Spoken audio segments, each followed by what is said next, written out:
good morning, good morning, good morning, good morning na naman sa inyo lahat dyan, guys. Kamusta naman ang araw-araw niyo dyan? Isang panibagong araw na naman ng paglalakbay natin, guys. Araw-araw na yata tayong naglalakbay. Ang ulan, guys, hindi na tigil-tigil. Ayaw nang tumigil ang ulan, guys.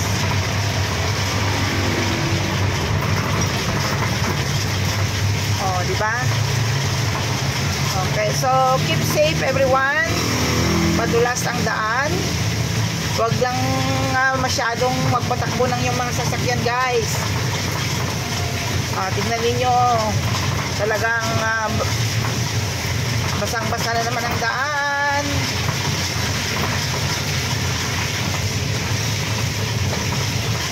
Hindi na matapos-tapos ang ulan, guys. So, eto na naman tayo. Ay pupunta naman tayo, guys. So, abangan ang susunod na kabanata ng buhay. Ayan. So, parang ang gaan ng pakiramdam, guys. Dahil itong NWOW e-bike ko ay nabayaran ko na sa wakas within 18 months. Sana magtatagal pa, aabot pa ng mga ilang taon para may service tayo, guys.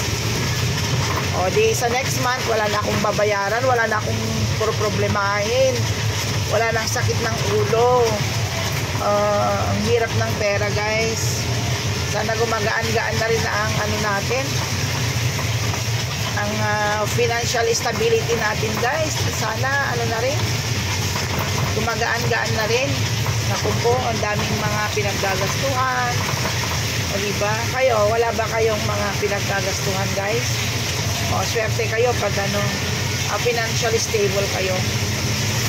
Sa akin, okay lang naman din, kaya lang minsan nawawalan din ang laman ng wallet natin. Kung minsan wala, kung wala nang magpautang, ay nako, ewan ko lang. So salamat sa mga nagpapautang dyan, magsimula sa mga gulay, prutas, karne, yung mga nagpapautang dyan, thank you very much. Diba? Pag may sahod, binabayaran. Pag may pera, binabayaran. Ganon lang naman ang buhay. Buti, may mga nagpapautang. Diba? Pag mawalan ka, utang ka lang, meron ka agad. Kaya yung mga may utang dyan, guys, magbayad kayo para sa susunod pagkakatiwalaan naman kayo, di ba? Ganun lang naman ang buhay. Pero kung umutang ka, hindi mo na binabayaran, kahit may pera ka, ay naku, grabe. Pero pag walang-wala naman, pwede ka namang makiusap sa mga tao na nagpautang sa'yo, di ba? Hindi yung tatarayan mo pa, parang sila pang may kasalanan pag sisingilin ka. Naku, huwag ganun, guys. Matutong magpakumbaba sa lahat ng mga sa lahat ng mga nagpautang sa iyo. Magpakumbaba. Ay, binusinahan na ako. Kasi overtaken ko yung e-bike ng matanda. Hindi ko napansin na merong diyan. Ayan. Hindi ako pagilid. Dapat sa gilid lang ako. Kaya lang yun, inovertikan ko yung matanda. Yun. Hindi ko napansin dun sa side mirror na merong ang bilis magpatakbo. Nagmamadali siguro yun. Ako kasi, pag nagda-drive ako, may distansya ako. Ganon. Hindi man lang niya ako pinagbigyan na makapag-overtake.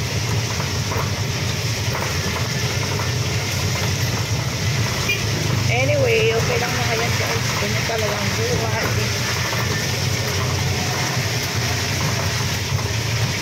Kaya ingat-ingat sa mga tao dyan,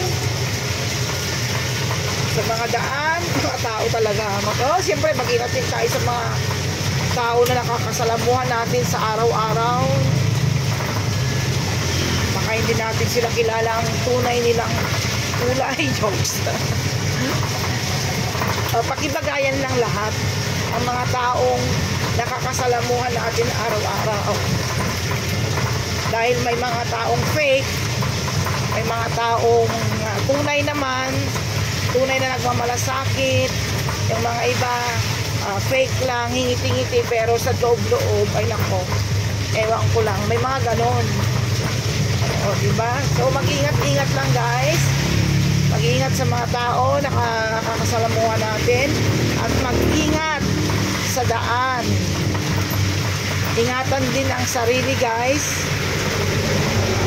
ingatan ang kalusugan, at ang importante, do the right things in everyday living, diba? Dapat makagawa tayo ng mga magaganda araw-araw.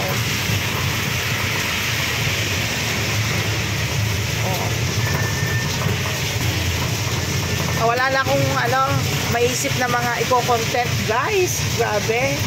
Pero ayaw ko naman pabayaan ang aking YouTube channel. Please subscribe in my YouTube channel, Expressways PH. Mga ganito-ganito na lang ang ating content guys. I-improve ko sa susunod. Ano kaya ang aking magiging content?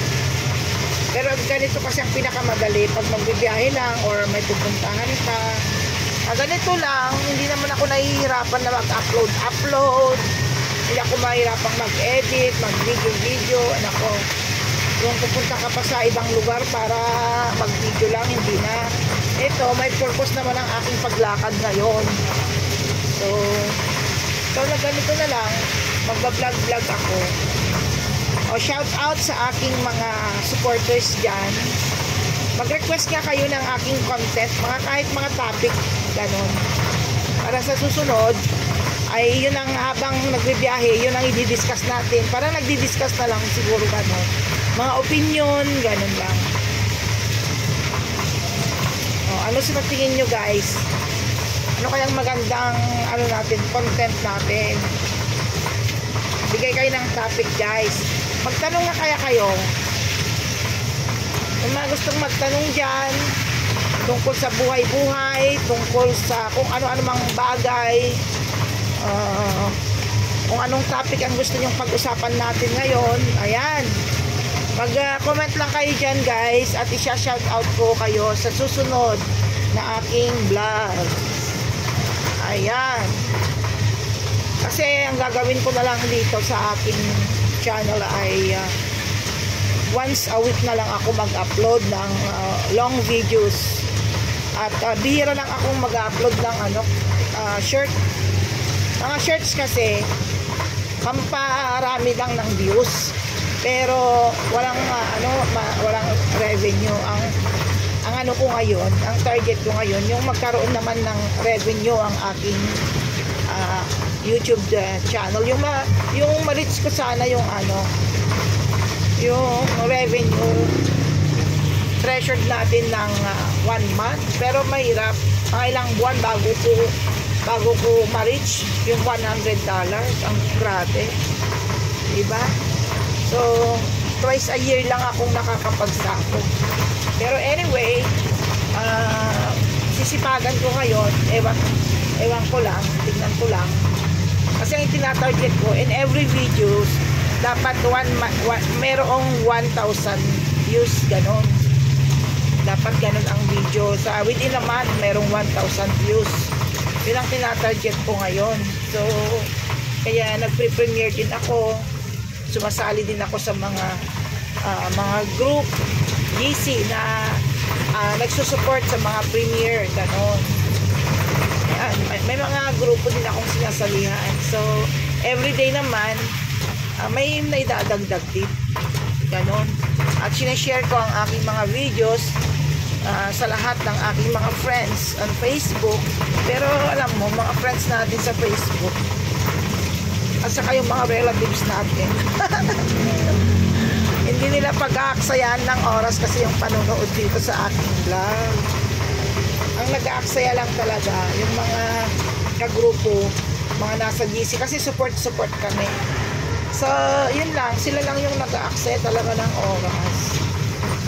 Pero yung mga kakilala mo talaga, hindi hindi na nila bibigyan ng pansin ang aking vlog.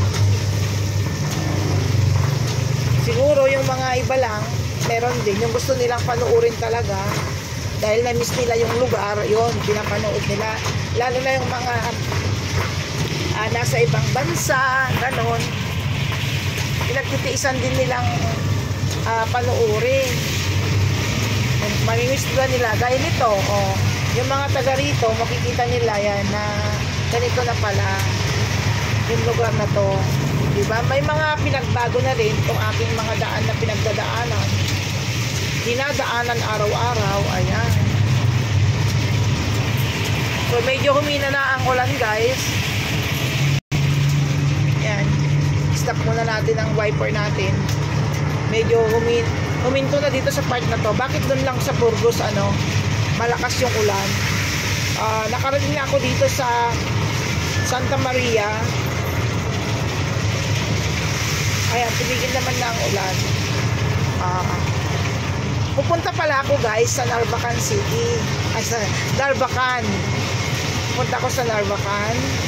May conference meeting kami. Kaya eto, nagbablog na naman. Wala ako ngayon sa eskwelahan, guys.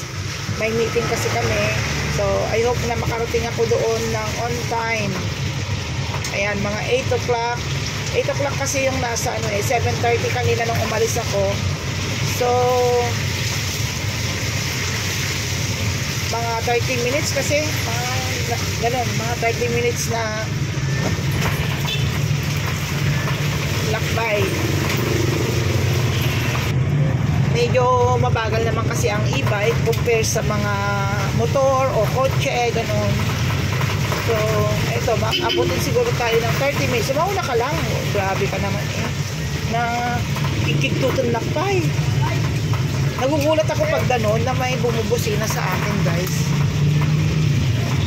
Kahit nasa gilid ka na.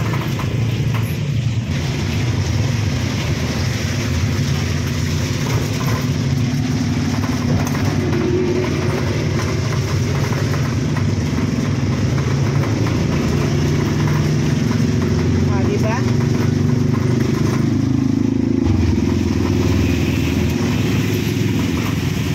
So ayan nga, guys, yung sinasabi ko sa inyo, mag-ingat-ingat, palaging mag-ingat, ingatan ng sarili, guys.